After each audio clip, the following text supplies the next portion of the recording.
Commander Vexfell stared into his drink, watching the blue liquid swirl like a storm.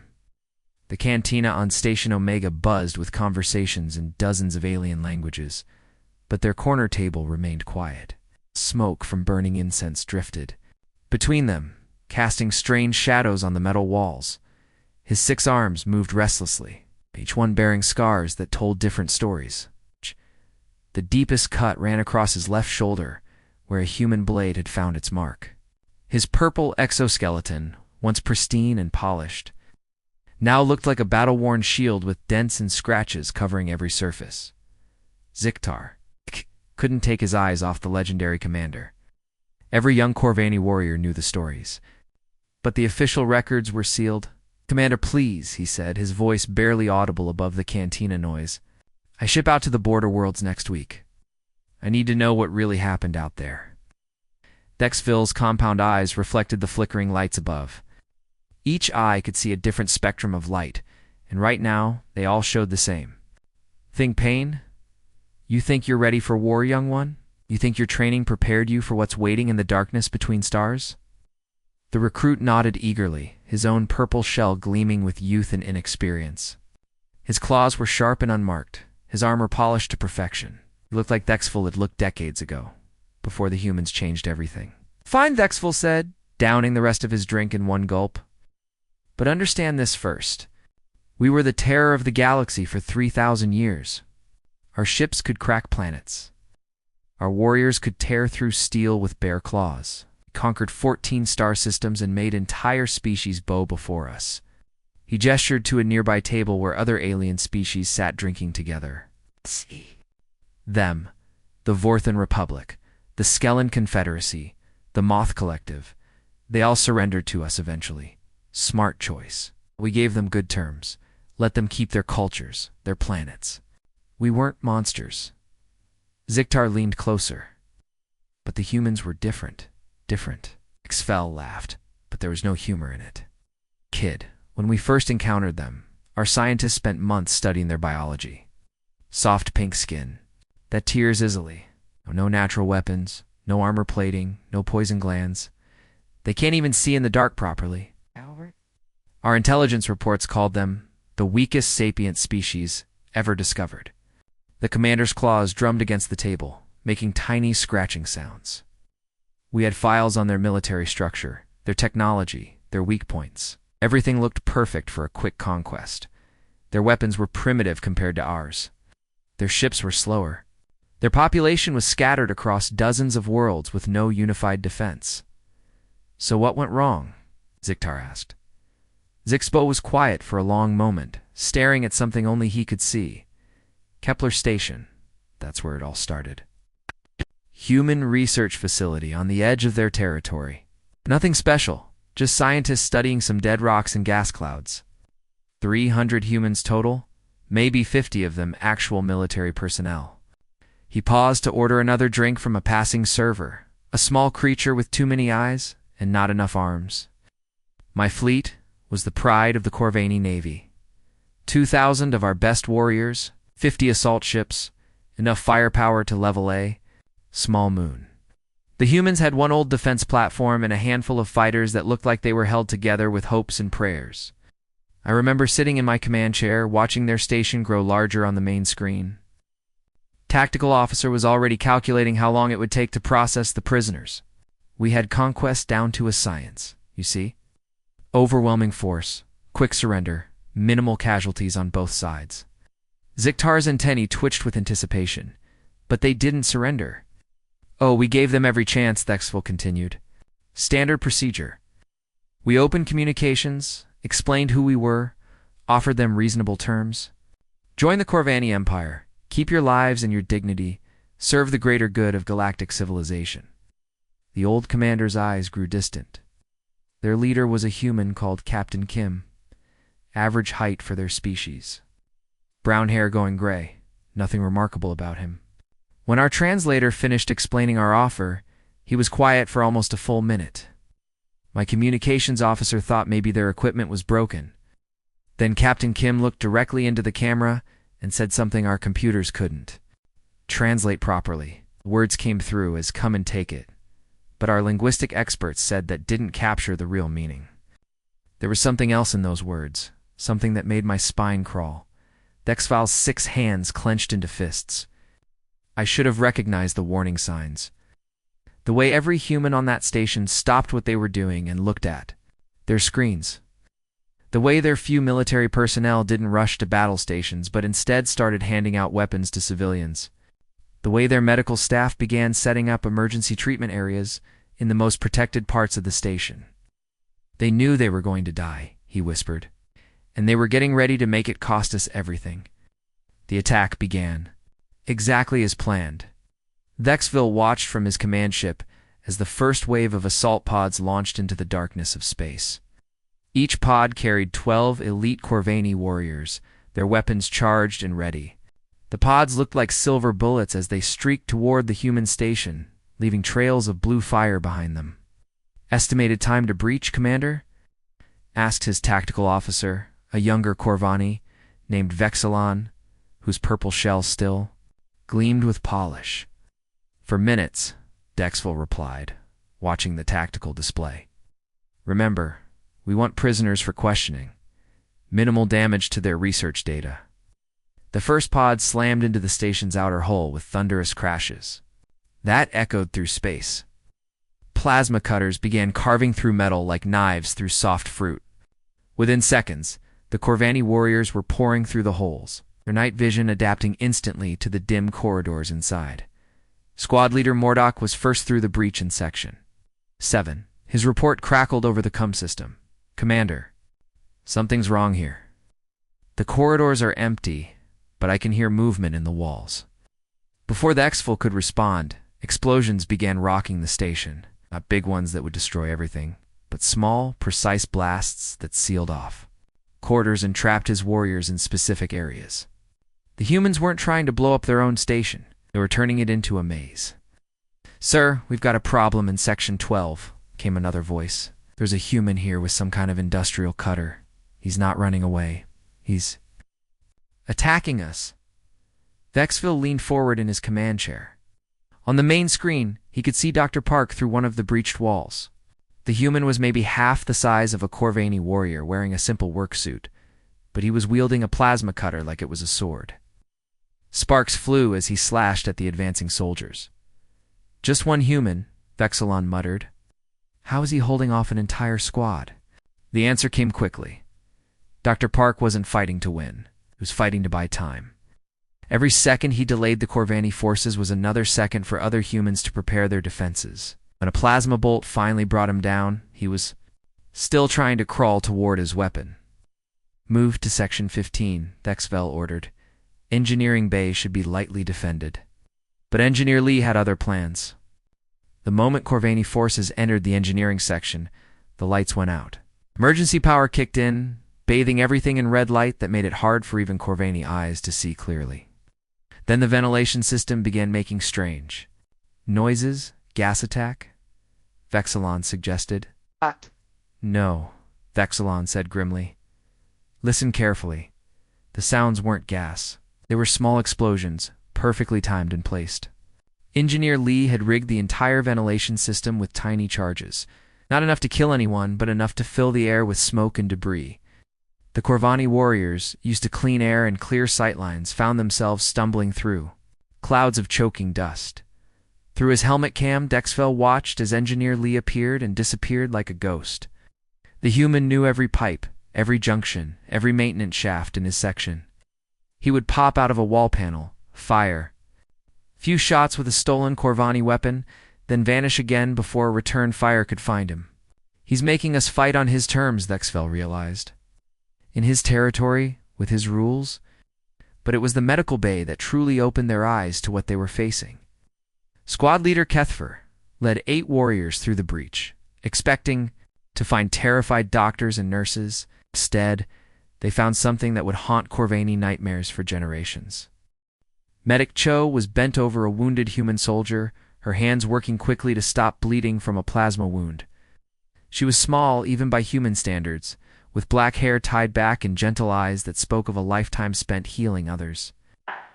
Her other wounded humans lay on makeshift beds, some unconscious. others watching the breach with fear but not despair. When the Corvani warriors burst through the wall, every instinct should have told her to run. Instead, Medic Cho did something that defied all logic. She stood up slowly, placing herself between the armed soldiers and her patients. In her hand, she held a surgical laser, a tool meant for precise medical work, now pointed at warriors trained from birth to kill. "Stay back," she said in clear Corvani, her voice steady despite the trembling in her hands. "These people need medical attention." Kethfer later described the moment in his report. "Commander, she wasn't a soldier. You could see it in how she held the weapon, how she stood. But she wasn't going to move. Not one step." What happened next became legend among the Corvani forces. One of the wounded humans, barely conscious and missing an arm, tried to sit up to help defend his medic.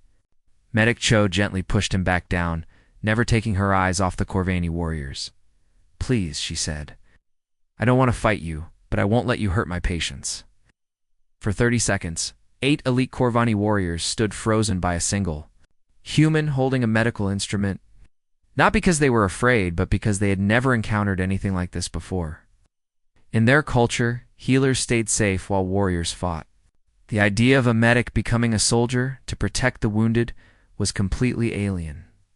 The standoff ended when reinforcements arrived and overwhelmed the medical bay. But not before every Corvani present had seen something that changed them forever. As Medic Cho was finally forced to surrender, she was still trying to give medical instructions to other humans about caring for the wounded. "That was the moment," Dexville told Ziktar, his voice barely above a whisper. "That was when we realized we weren't fighting soldiers. We were fighting an entire species that would rather die than abandon each other." The cantina around them had grown quieter as other patrons listened to his story, drawn in despite themselves, even hardened alien. Mercenaries and traitors found themselves leaning closer to hear what the legendary commander would say next. And we were only 3 hours into a battle that was supposed to last 30 minutes. Dexvel's claws left deep scratches in the metal table as he remembered what came next. The cantina's noise faded into background whispers as other aliens strained to hear his words. Even the bartender, a six-eyed creature from the Rim worlds, had stopped cleaning glasses to listen. "By our 4, we had lost 300 warriors," Dexville said, his voice thick with disbelief even after all these years. 300 of our best, against humans who should have been easy prey. But they weren't fighting like any enemy we'd ever faced. He paused to take a shaky drink. Private Nam was just a kid, maybe 22 in human years. Our thermal scans showed he was in the storage bay with 3 other humans when my demolition team threw in a plasma grenade. Standard tactic, flush them out or finish them quickly. Ziktar leaned forward, his young eyes wide with fascination and horror. The grenade had a 3-second fuse. Plenty of time for 4 people to find cover behind those storage containers. Instead, Private Nam looked at his companions, a maintenance worker, a cook, and an old scientist, and made a choice no Corvani would ever make. Dexvel's voice dropped to almost a whisper. He grabbed that grenade and pulled it against his chest, told the others to run. The blast should have killed everyone in that room, but his body absorbed most of the force. The other 3 lived because a young human decided 3 strangers were worth more than his own life. The silence in the cantina was thick enough to cut. Even the station's ventilation system seemed quieter. But that was just the beginning of our education, Dexvel continued. Sergeant O was leading a defense team in the lower decks. My warriors cornered his squad in a maintenance tunnel. There's plasma fire everywhere, smoke so thick you couldn't see your own claws. In the chaos, someone's shot took off O's left arm at the shoulder. Ziktar winced, imagining the pain. Any sane being would have collapsed, gone into shock, bled out. Not all. He tied off the wound with his belt and kept fighting. But here's the part that still gives me nightmares. He used his injury as a weapon. What? Do you mean, Ziktar asked? Our thermal sensors track body heat. Warm bodies show up like stars against the cold metal of the station. But a body losing blood? No. The temperature drops. Oh, figured this out in seconds and started using it to his advantage. He'd appear on our scanners for a moment, then seemed to vanish as his blood loss made him colder. My warriors were shooting at ghosts while he picked them off one by one. 6 hands trembled as he reached for his drink. We finally cornered him in a dead-end corridor. He was barely conscious, had lost so much blood he could barely stand. But when we called for his surrender, he just smiled and said, "Come and get me." He fought until the very end. The old commander's compound eyes seemed to lose focus, seeing something far away and long ago. Then there was Lieutenant Yoon, beautiful, named Beautiful Woman. She was trapped in Corridor 7 Alpha with 5 of my best soldiers closing in from both ends. Nowhere to run, nowhere to hide. Standard procedure would be to offer surrender terms, Ziktar said. Exactly. But Yoon had other ideas. She was standing at the corridor's emergency controls when we reached her. Her hands were already on the bulkhead seals. My squad leader called out for her to drop her weapons and surrender. Exval laughed, but it was a sound full of pain. She looked at us through the smoke and fire, and you know what she said? "I don't think so." Then she hit those controls. The cantina held its breath. Emergency bulkheads are designed to seal in case of hull breach. Once they're activated, nothing gets in or out until the all-clear signal. Yoon sealed herself in that corridor with 5 armed Corvani warriors. She turned a rescue into a tomb. But why? Ziktar asked. What could she possibly gain? Time, Dexval said simply. Every minute we spent in that sealed corridor was another minute her friends had to prepare defenses elsewhere. She traded her life for time, and in war, time is everything. The old warrior's voice grew quiet. The fight in that corridor lasted 47 minutes. Yoon had a sidearm with maybe 30 shots. We had military-grade weapons and armor. But she knew every inch of that space, every pipe, every junction box, every shadow. She made us pay for every step. When it was over, 4 of my warriors were dead. 1 was critically wounded, and Yoon was still breathing. Her last words were coordinates, the location of a human evacuation ship that had already escaped. She was still trying to protect her. People even as she died. Dexval drained his glass and immediately signaled for another. But the worst was still to come. Colonel Beak was their chief engineer, the man who knew that station better than anyone. We had been hunting him for hours, following his trail through maintenance shafts and power conduits. Finally, we cornered him in the main reactor room, nowhere left to run. He was alone, unarmed, facing 8 Corvani warriors with enough firepower to level a city block. The commander's claws clicked nervously against his new drink. But when we burst through that door, Beak wasn't cowering or reaching for weapons. He was standing at the main control console, and he was smiling. Actually, smiling like we had just told him a good joke. What was he doing? Ziktar asked, though he already dreaded the answer. He was manually overriding the reactor's safety protocols.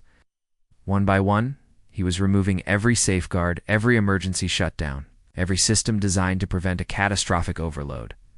His fingers moved across those controls like a musician playing a final song. Dexvel's voice cracked. My warriors started backing toward the door. They could see the readings on the displays, could hear the reactor's hum growing louder and more.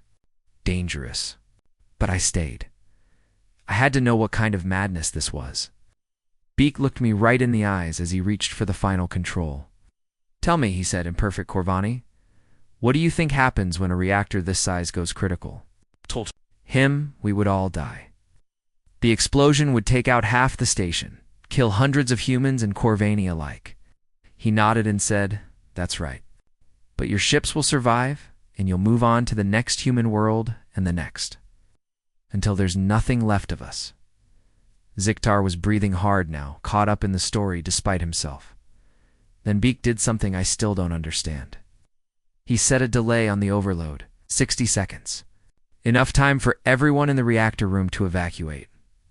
He could have killed us all instantly, but he gave us a chance to escape. As alarms began blaring throughout the station, Beak sat down in his chair and folded his hands. Go, he said, quietly. Tell your people what you saw here. Tell them that humans don't surrender, but we're not monsters either. Vetchvel's voice was barely audible now. I ran, like a coward.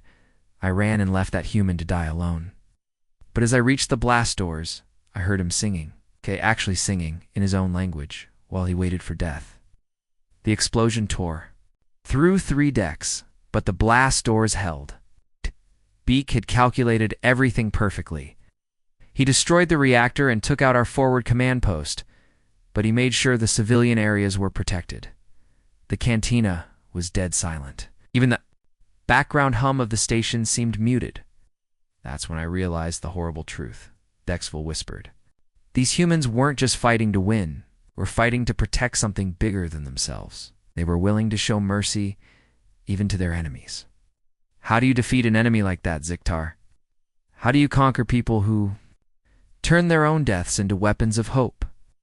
The battle had turned into something none of them had expected. 6 hours of fighting, and Nexval's mighty fleet was being torn apart by 300 humans who refused to die quietly. The commander stood in the captured medical bay, surrounded by the wounded from both sides, trying to make sense of what he was seeing. Half our forces, he repeated, staring at the tactical display on his wrist device. 1,200 of the galaxy's finest warriors, reduced to 600 by humans who barely knew how to hold a weapon properly. His medical officer, a Corvani named Dextrin, was working frantically to save their wounded. Purple blood stained the floor where injured warriors lay groaning on makeshift beds. The smell of burned flesh and plasma discharge filled the air, making it hard to breathe. Commander Dextrin called out, "We need more medical supplies." The humans had good equipment, but were running low on everything. Dexville nodded grimly. They had captured this section of the station an hour ago, along with 15 human prisoners. Most were wounded, some critically. Standard procedure was to separate prisoners from their own wounded. But the humans had been too badly hurt to move safely. Dr. Song lay on a blood-soaked stretcher near the far wall. She was maybe 50 years old in human terms, with graying hair and gentle eyes that spoke of decades spent healing others. Plasma burns covered her arms and legs, and a deep gash across her forehead left blood trickling down her face. Private Han was in even worse condition. The young human soldier had taken a direct hit to his chest, and only emergency treatment had kept him alive. His breathing was shallow, his skin pale, but his eyes were still alert and focused. "Keep the prisoners quiet," Vexville ordered his guards. "We need to concentrate on our own people." But as he watched, something extraordinary began to happen. Dr. Song, despite her own injuries, had managed to turn her head toward where the Corvani wounded lay. Her eyes moved from one purple-skinned warrior to another, and the spell could see her mind working, evaluating injuries with professional skill. "That one," she whispered, pointing weakly toward a young Corvani who was unconscious and bleeding. "From a head wound, he's going into shock. Blood loss is too severe." Dextrin looked up from his work, confused. What did she say? She's talking about Culver, Dextrin realized. But why would she care about our wounded? Dr. Song struggled to sit up, her face contorting with pain from her own injuries. "Please," she said in broken Corvani, "let me help. I'm a doctor." "Absolutely not," Dextrin snapped. "She's a prisoner. She could be trying to poison our warriors, or gather intelligence." But Dr. Song was already moving. Ignoring the protests of the guards, she rolled off her stretcher and began crawling across the blood-slicked floor toward the wounded Corvani. Each movement clearly caused her agony, but she didn't stop. "Stop her," Dextrin shouted, but Dexville held up a hand. He wanted to see what she would do. Dr. Song reached the unconscious Corvani and immediately began examining his wounds with expert hands. She checked his pulse, looked at his pupils, felt for broken bones. Then she began applying pressure to the worst bleeding, using torn pieces of her own clothing as bandages. "His skull is fractured," she said, looking up at Dextrin. "But if you relieve the pressure, he'll live. Do you have microsurgical tools?" The Corvani medic stared at her in shock. "You want to save him? We're your enemies." "He's hurt," Dr. Song said simply, as if that explained everything. That's all. That's all that matters. Private Han, watching from his own stretcher, began trying to sit up. His wounds were severe, and the effort made him gasp with pain, but he was determined to help. "Doctor," he called weakly, "what can I do?" "Stay down," Dr. Song ordered. "You're in no condition to move." "Neither are you," Han replied with a painful smile. "But that's not stopping you." The young soldier managed to roll off his stretcher and began crawling toward another wounded Corvani. This one was conscious, but delirious with pain, speaking in rapid Corvani that Han couldn't understand. But he didn't need to understand the words to recognize suffering. "It's okay," Han said gently, placing his hand on the alien warrior's shoulder. "You're going to be all right." Dexvel watched in amazement as more of the human prisoners began trying to help. A maintenance worker with a broken arm used his good hand to hold bandages. A young scientist with burns on her legs crawled around, distributing water to anyone who needed it, human or Corvani alike. "Stop this," Dexerin demanded. "They're prisoners. They could be planning an escape." But Dexvel was beginning to understand something that changed everything. "Look at them," he said quietly. "Look at them." Dr. Song had managed to stop the bleeding on 3 different Corvani warriors. Her own wounds were getting worse, but she refused to rest. When one of the injured aliens began having trouble breathing, she performed an emergency procedure that saved his life. "Why are you doing this?" Dexvel asked, kneeling beside her as she worked. Dr. Song looked up at him with those strange human eyes, and for a moment he saw something that terrified him more than any weapon. He saw genuine care, real compassion, for beings who had been trying to kill her just hours before. "Because they're hurt," she said, as if it was the most obvious thing in the universe. "'Cause they're in pain, and I'm a doctor. That's what doctors do." "But we're your enemies," Dexvel protested. "We invaded your station. We killed your friends." Dr. Song paused in her work, her hand still pressed against a Corvana's wounded chest. "Yes," she said softly, "you did. And I'm angry about that. I'm hurt and scared, and I want to go home." She looked back down at the alien warrior she was treating. This one didn't make that choice. He's just a soldier, following orders, like Private Han over there. And right now, he's bleeding and scared and far from home. Her voice grew stronger. "I can't stop this war. I can't bring back the people we've lost.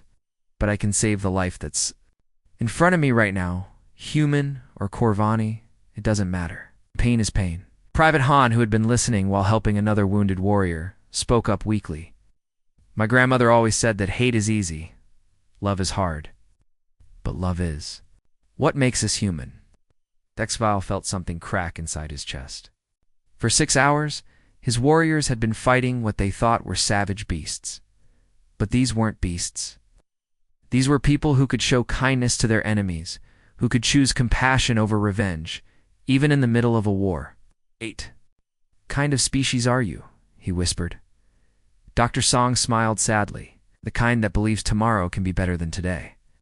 The kind that thinks every life has value, even the lives of those who hurt us." She went back to her work and Dexvel watched. In silence, as humans and Corvani worked together to save lives. The battle was still raging in other parts of the station, but here in this bloody medical bay, something else was happening. Something that would change the course of the war, Commander Dexerin said quietly. "I've never seen anything like this. They're actually making our warriors better. The humans are healing their enemies." Dexvel nodded, understanding finally dawning. "That's not the nightmare, Dexerin. That's the miracle. And it's the most terrifying thing I've ever seen. Because how do you fight an enemy who responds to violence with healing?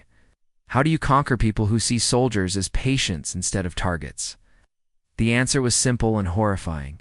You don't. The final assault on Kepler Station came 12 hours after the first shot was fired. Dexvel's once mighty fleet had been reduced to a handful of battered ships, their hulls scarred by weapons that should never have been able to penetrate Corvani armor. The commander stood on his bridge, watching as the last human defenses finally crumbled under overwhelming firepower. "It's over," his tactical officer reported, but there was no triumph in his voice. "The station is ours." Dexvel nodded grimly. Victory had never tasted so bitter. Around him, his bridge crew worked in silence, their usual pride replaced by something none of them could name. They had won. But at what cost? The boarding parties found Captain Kim in the command center, slumped over his control console. He had been hit by plasma fire hours ago, but somehow he had kept working, his fingers dancing across the controls, even as his life bled away. The screens around him showed evacuation protocols, civilian transport routes, and emergency medical data. What was he doing? Asked Squad Leader Vorthak, studying the displays. Protecting his people, Dexfel replied, reading the data streams. Look at these files. He spent his last hours making sure every civilian transport had safe passage routes, that every medical station had updated supply lists, that every evacuation ship knew where to find help. Kim's final log entry was still playing on the main screen. The human captain, pale and weak from blood loss, looked directly into the camera. This is Captain Kim, final entry. If you're hearing this, then Kepler Station has fallen. I'm ordering all remaining personnel to surrender once civilian evacuation is complete. Our job here is done. He paused, coughing up blood. To whoever finds this message, please know that we fought not because we hated you, but because we loved something worth protecting. Take care of my crew. They're good people. The message ended, leaving the command center in heavy silence.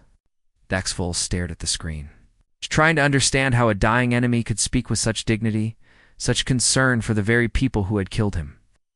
Commander, came a voice over the comm system. You need to see this.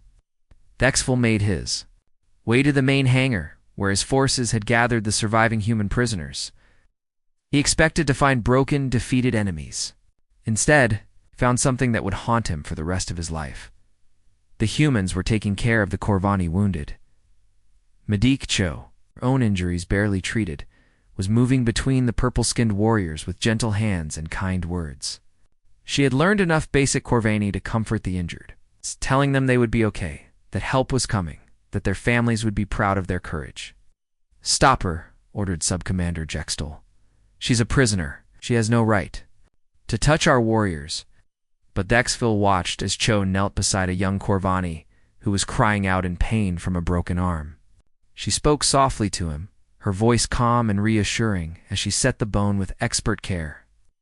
The warrior's cries faded to whimpers, then to grateful silence. She's helping him, Dexfel realized. She's actually helping our wounded. Dr. Song appeared at his elbow, moving slowly because of her own injuries. Her arms, she carried a medical supply kit that she had somehow salvaged from the wreckage.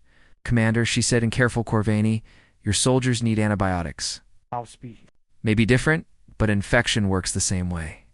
She began distributing medical supplies to the Corvani medics, explaining dosages and procedures with the patience of a teacher.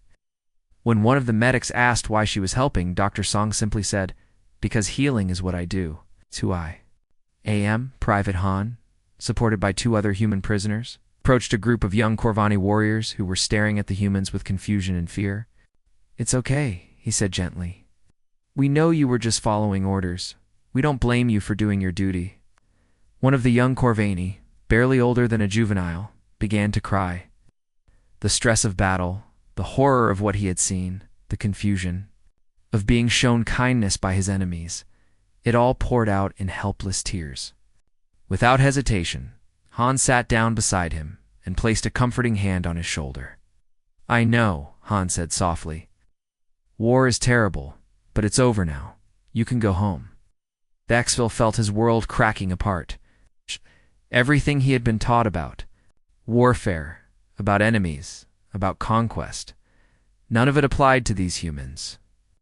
They had lost their station, their friends, their freedom, but they responded with compassion instead of hate. This is impossible, he whispered. Dr. Song overheard him and looked up from treating a wounded Corvani. What's impossible, Commander? You should hate us, Dexville said, his voice breaking. We destroyed your home, killed your friends. You should be screaming for revenge. Dr. Song was quiet for a long moment, her hands never stopping their gentle work. We are angry, she finally said. We're hurt and scared, and we grieve for those we lost. But hate would destroy us more than your weapons ever could. She finished bandaging the Corvani's wounds and looked directly at Dexville. Commander, I have children back on Earth, grandchildren. When they ask me about this war someday, do you want me to tell them about the aliens who killed their grandfather? Or do you want me to tell them about the day enemies became friends? The choice she offered hung in the air like a challenge. Around them, humans and Corvani were working together, sharing water, sharing stories, sharing the strange bond that forms between people who have survived something terrible together. We can't conquer this, Thexville said to his officers. Ow! Do you rule over people who forgive you for trying to destroy them? How do you occupy a world full of beings who see enemies as friends waiting to happen? The answer came 3 months later when Dexville found himself sitting across a negotiation table from human diplomats. The Treaty of Terra Nova wasn't a surrender document, it was an alliance agreement. Corvani Empire, faced with an enemy that fought with love instead of hate, chose to join them instead of destroying them. The humans taught us something that day, Dexville told Ziktar, his voice heavy with memory. They showed us that the strongest force in the universe isn't gravity or nuclear fire or the pull of black holes. It's hope. It's the belief that tomorrow can be better than today. The cantina around them had grown completely silent. Even the background noise of the station seemed muted, as if the entire universe was listening to the old warrior's words. You ask me why humans are the most dangerous species in the galaxy? Dexville continued. Because they weaponize kindness. They turn mercy into a battle strategy. They make you want to be better than you are. And that's the most terrifying power of all. He stood up slowly, his old bones creaking with the weight of years and memories. Remember this, young one? When you meet a human in the darkness between stars, you're not meeting an enemy. You're meeting a mirror that shows you who you could become. Ziktar sat in stunned silence as the old commander walked away, leaving him alone with a story that would change everything he thought he knew about war, about enemies, and about the strange species called humanity in the distance. The lights of human ships could be seen through the cantina's windows, carrying their endless message of hope to every corner of the galaxy. And somehow, that sight was both the most beautiful and most terrifying thing any alien had ever seen. The strongest armor, Dexville had learned, wasn't made of metal or energy shields or quantum barriers. It was made of hope, love, and the unshakable belief that even enemies could become family. The end